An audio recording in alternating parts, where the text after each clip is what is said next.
Assalamualaikum warahmatullahi ta'ala wabarakatuh. A pleasant morning teaching everyone. I am by Sir Ibn Dali, currently taking a Bachelor of Science in Psychology. Today, I'll be discussing the continuation of report of my group mates. So the assigned topic of mine, or I should say the subtopics of mine, are the chemical composition and the disorder related to the urinary system. First is the chemical composition. Water accounts for about 95% of urine volume and the remaining 5% consists of solutes. The largest component of urine by weight, apart from water, is urea, which is derived from the normal breakdown of amino acids. Other nitrogenous waste in urine include uric acid, an end product of nuclei acid metabolism, and keratinine, a metabolic of keratinine phosphate which store energy for the regeneration of ATP, and it's found in a large amount in a skeletal tissue. Normal solute constituents of urine in order to decreasing concentration are urea, sodium, potassium, PO0, SO0, keratinine, and uric acid, much smaller but highly variable amounts of calcium, magnesium, and HCO3 are also present in urine. Unusually, high concentration of any solute or the presence of abnormal substances such as blood proteins, WBC, or bile pigments may indicate pathology.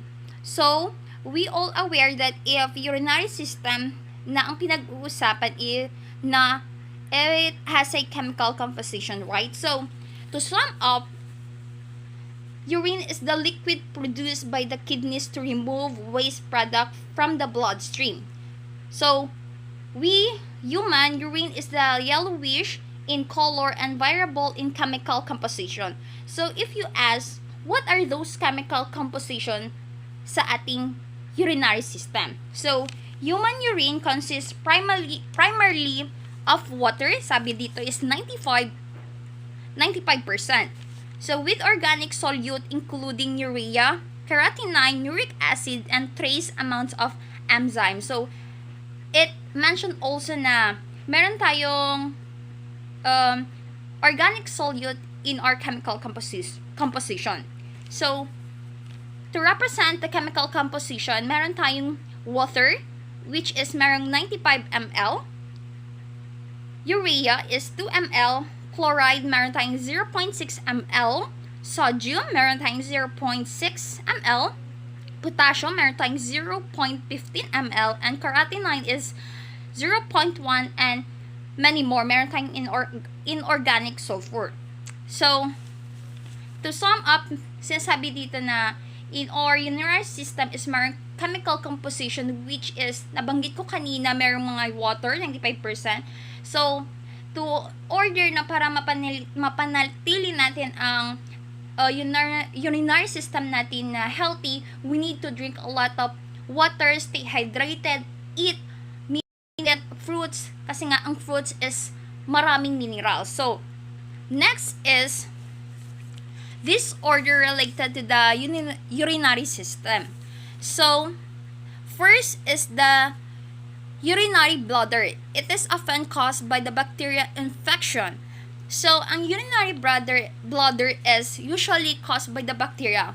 So, bakit nga ba tayo nagkakaroon ng urinary bladder? So, usually, 'di ba, kapag ang tao or sinasabi ng doctor, if yung mag-asawa is nagka-intercourse, is sila yung prone sa urinary bladder, especially sa babae. Why? Kasi nga, ang advice ng doctor, if tapos na kayong mag-intercourse, kinakailangan mag-wash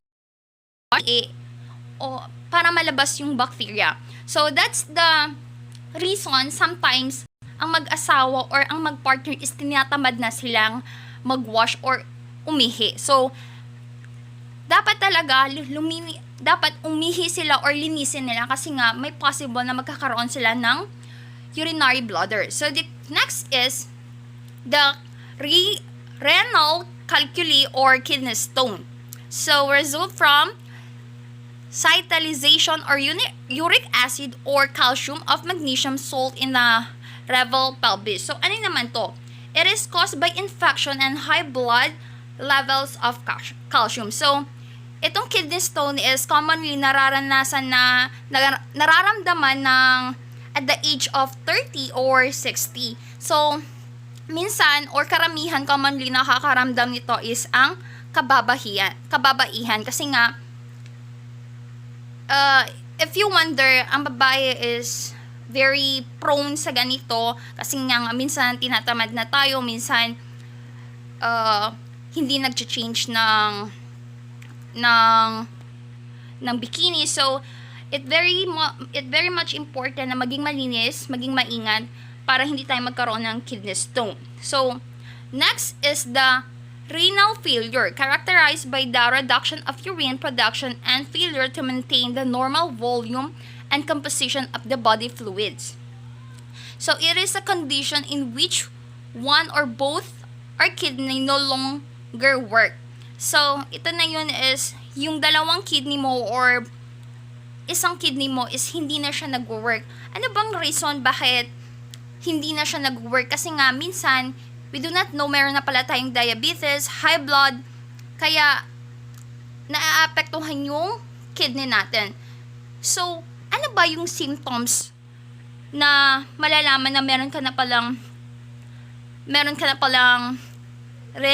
renal failure? So, minsan nararamdaman mo ang parang pagod na pagod ka, over fatigue, and minsan is nagsusuka ka na, and many more. So, the next is urethritis, or I don't know the enunciation. It is the inflammation of urethra. So main cause of this disorder is the both bacteria and the viruses may cause to this disorders. This bacteria also cause urinary tract infection.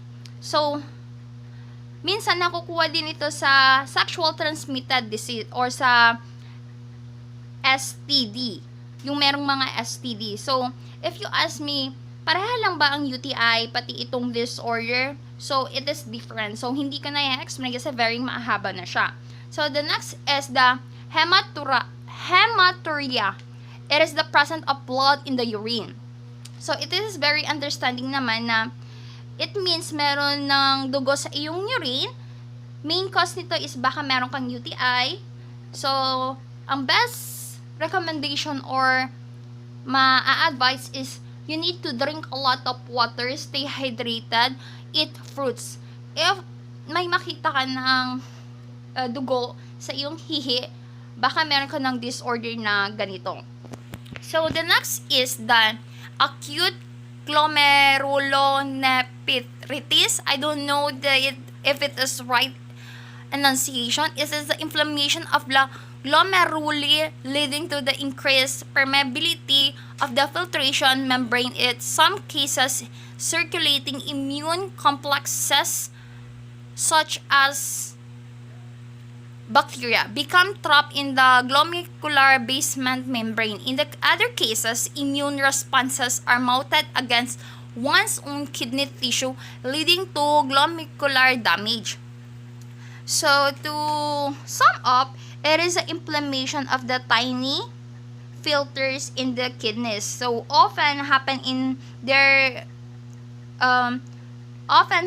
if there's a problem in your immune system. So, malalaman mo siya if meron ka ditong disorder kasi nga yung katawan natin is siya mismo yung parang nararamdaman mo, yung immune system mo is parang nakakaramdam nito. So, it is an inflammation of tiny filters in the kidney. So, kinakailangan mong magpa-check up para naman malaman kung acute ba siya o kinakailangan mo ng antibiotics.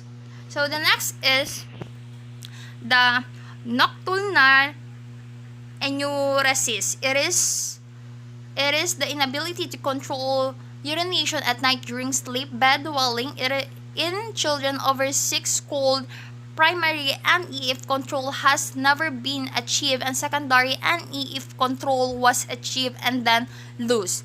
Secondary NE often has a psychological causes. Primary NE is more common and result from the combination and inadequate nocturnal ADH production and usually sound sleep or small bladder capacity. Synthetic ADH often corrects the problem. So it is very understanding na it is a bedwetting, also called nighttime incontinence. So it is parang actually yung nakakaranas naman ito is minsan is yung mga bata hindi nila alam, 'di ba, kapag gabi nakakaihi na sila. Even me when I was a child, nangyayari ito sa akin. Pero kapag nasabi dito, it has a often problem in a psychological causes. So hindi ibig sabihin na araw-araw ka nang umihi gabi-gabi is normal yun. Minsan kailangan nating magpa-check kasi nga kapag araw-araw ka nang umihi, syempre mawawalan yung katawan natin ng water. So kailangan pa rin nating magpa-check. So the last is bladder cancer. Bladder cancer 3 times more common in men than in women. Accounts for about 2% of all cancer death. It usually involves neoplasm of the bladder lining epithelium and may be induced by carcinogens from the environment of the workplace that end up in the urine. Smoking exposure to industrial chemicals and arsenic in drinking water also had been linked to bladder cancer.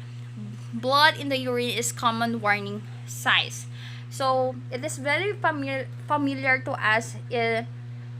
Bladder cancer occurs when cells in the bladder start grow without control. So kapag yung cell natin is growth na siya sa ating bladder, so kinakailangan na nating maging alisto kasi nga yung cells natin is nag-grow na siya. So wala na yang siyang stop. So ikaw yung mahihirapan. So as soon as possible, kinakailangan mong magpa-check up kasi nga if the cells start growing, magkakaroon ka ng blood cancer. So that's the reason na your kidney or your body is magiging mahina na. So that's it. So I hope you understand my report. So thank you for listening. So I'm by Sir Bandali. Thank you.